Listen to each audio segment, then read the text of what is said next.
जय जगन्नाथ नमस्कार।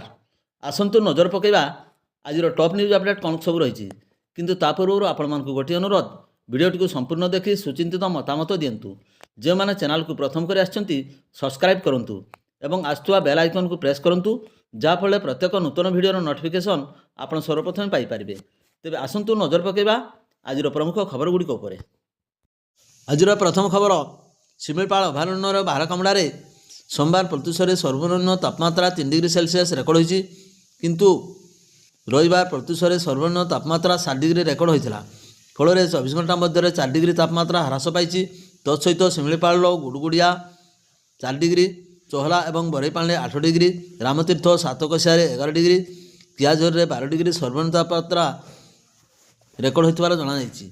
मयूरभंज जिलार विभिन्न अंचल सोमवार तापमात्रा ह्रास पाई सहित घंटा को 10 रु 15 किलोमीटर बेगर उत्तरा पवन बहुथिबारु ठंडा अनुभूत होची।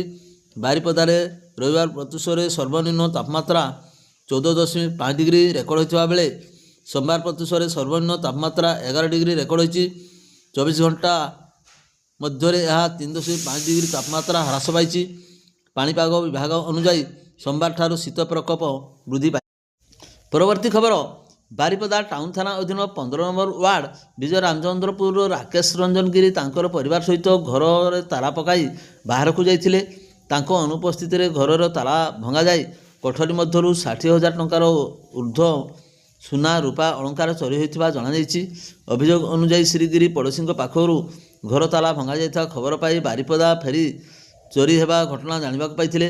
पुलिस मामला रुजु करी अधिक तदंत जारी रखिछि। परवर्ती खबर मासक तले अपहृत होता जड़े कॉलेज छात्री को उद्धार निमंते जिलापाल मिलित जनशुणाणी विधवा माँ न्याय पाई प्रशासन द्वारस्थ होती। तिरिंग थाना अंतर्गत हरगढ़ बा इंदखोली ग्रामर सालह माझी स्वामी स्वर्गत रतन माझी रायरंगपुर अनुष्ठित जनशुणाणी कार्यक्रम में जोग देते। बहलदा स्थित धीरजलाल महाविद्यालय युक्त 2 द्वितीय वर्ष पढ़ुवा छात्री सालो माझी को बहलदा थाना अंतर्गत शश ग्रामर मुनिराम हांसदा पुओ डमान हांसदा बयस 25 वर्ष 11/12/2025 तारीख में अपहरण करथिबा संपर्क में बहलदा थाना रे एतला देथिले। कॉलेज छात्र अपहृत होबार इतिमध्य गोटे मास बीती जाइथिले मध्य तांकर कौनसी संपर्क में सूचना पाई नाहंती। अपहृत जनक कबलरू तांकर झील को उद्धार पाई झीर विधवा सालह माझी अभियोग शुणाणी अभियोग करछंती। अभियोग को गुरुतर सहित ग्रहण कर तुरंत कार्यानुष्ठान नेबाकू रायरंगपुर अतिरिक्त आरक्षी अधीक्षक बहलदा थाना अधिकारी को निर्देश देछंती। परवर्ती खबर राति अधरे गोचारण होता बेले सुलियापदा पुलिस एक पिकअप भ्यान समेत 6 घर को जबत करने सह चालकों को गिरफ्त करता सूचना मिली। सूचना अनुसार सुलियापदा थाना अधीन कष्टा रास्ता दे पड़ोशी पश्चिमबंग को मध्यरात्रि गोचारण होता खबर पाई पुलिस गाड़ी को पिछा करी महली छक निकट में अटक करथिला। तेबे तलाशी बेले गाड़ी भितर थिबा 6 गरु जबत करी पुलिस थाना को नेबा सह एने एक मामला रुजु करिछि। बेआईन गोचारण करा जाउथवा जड़ित थिबा बारिपदा सदर थाना अधीन जनार्दनपुर प्रहलाद गिरी पुओ अशोक गिरी बयस 45 वर्ष को गिरफ्त करथिबा सह थाना रे अटक रखिथवा जनापड़।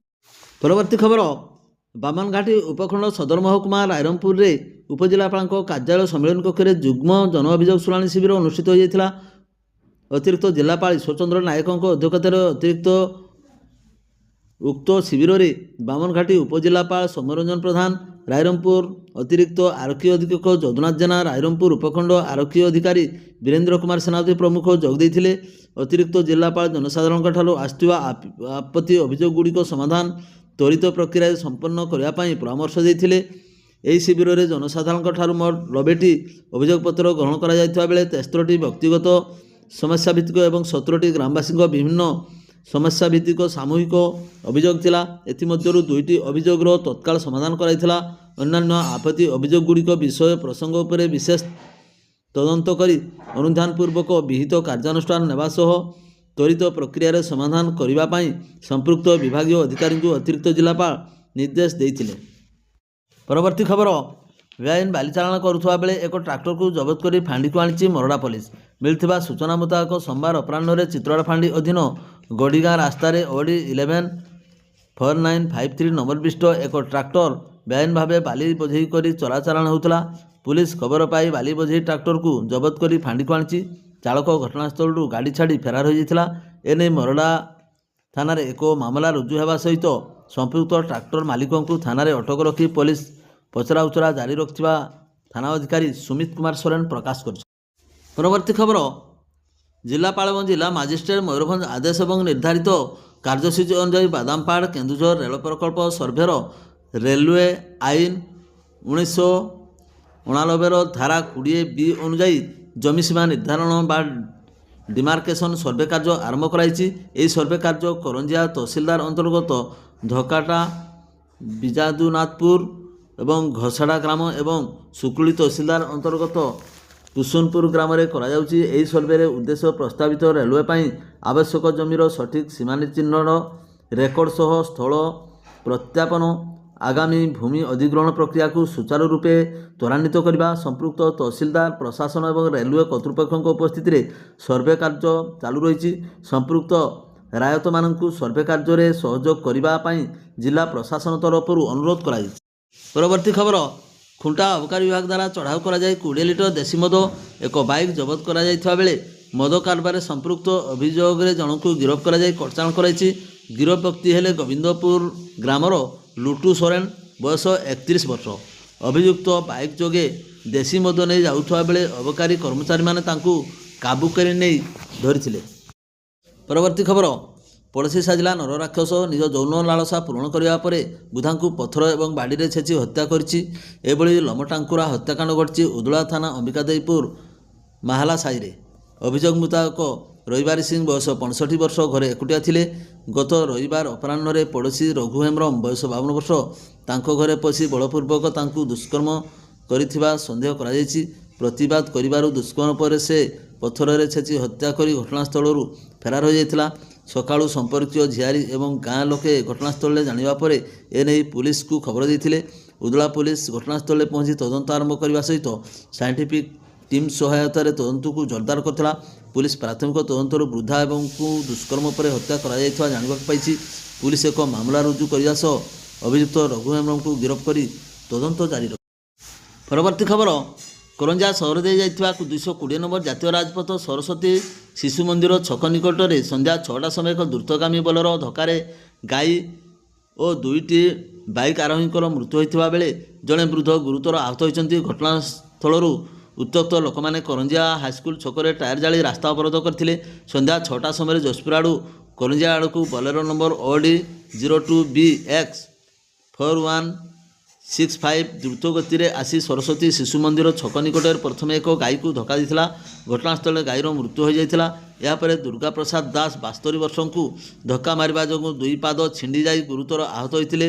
ବୋଲେରୋଟି ଶେଷରେ ସହର ଆଡ଼କୁ ବାଇକ୍ ଯୋଗେ ଆସୁଥିବା ବାସୁଦେବ ବାରିକ ବୟସ 55 ବର୍ଷ ଓ ରୂପକ କୁମାର ନାୟକ 28 ବର୍ଷଙ୍କୁ ପଛରୁ ଧକ୍କା ମାରି ଘୋଷାଡ଼ି ନେଇଥିଲା।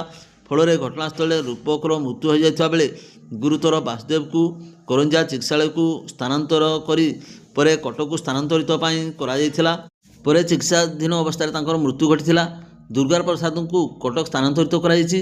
ବୋଲେରୋକୁ ପୁଲିସ ଜବତ କରିବା ସହ ଡ୍ରାଇଭରକୁ ଥାନାରେ ଅଟକ ରଖି ଅଧିକ ତଦନ୍ତ ଜାରି ରଖିଛି। ପରବର୍ତ୍ତୀ ଖବର, ବାରିପଦା ଟାଉନ ଥାନା ଅଧୀନ ପଡ଼ାସ୍ତିଆ ଅଞ୍ଚଳରେ ଥିବା ଏକ ଘରର ମୁଖ୍ୟ କବାଟ ଭଙ୍ଗାଯାଇ 2ଟି ବାଇକ୍ ଚୋରି ହୋଇଥିବା ଅଭିଯୋଗ ହୋଇଛି।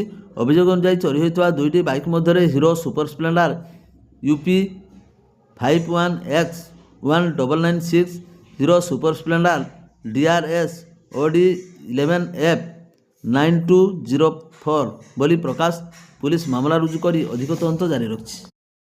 ପରବର୍ତ୍ତୀ ଖବର, ଖୁଣ୍ଟା ଥାନା ଅଧୀନ ଧନାପାନା ନିକଟ ଉଦଳା ଖୁଣ୍ଟା 19 ନମ୍ବର ଜାତୀୟ ରାଜପଥ ସୋମବାର ସନ୍ଧ୍ୟାରେ ଏକ ଅଟୋରିକ୍ସା ଏବଂ TVS ମୋପେଡ୍ ମଧ୍ୟରେ ଧକ୍କା ହେବାରୁ ଜଣେ 22 ବର୍ଷୀୟ ଡିପ୍ଲୋମା ଇଞ୍ଜିନିୟର ମୃତ୍ୟୁବରଣ କରିଥିବା ବେଳେ 2 ଗୁରୁତର ଆହତ ହୋଇଛନ୍ତି। ମୃତ ଯୁବକ ହେଲେ ଖୁଣ୍ଟା ବ୍ଲକ କାହ୍ନୁପୁର ଗ୍ରାମର ଚତୁ ଟୁଡୁଙ୍କ ପୁଅ ବରାଇ ଓରଫ କାନ୍ଦ୍ରା।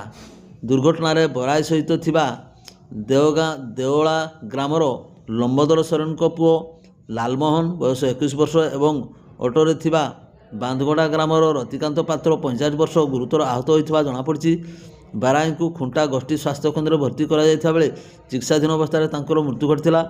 ଆହତ ଦୁହିଁଙ୍କୁ ବାରିପଦା ପିଆରଏମ୍ ମେଡିକାଲ କଲେଜକୁ ସ୍ଥାନାନ୍ତରିତ କରାଯାଇଥିବା ଜଣାପଡ଼ିଛି।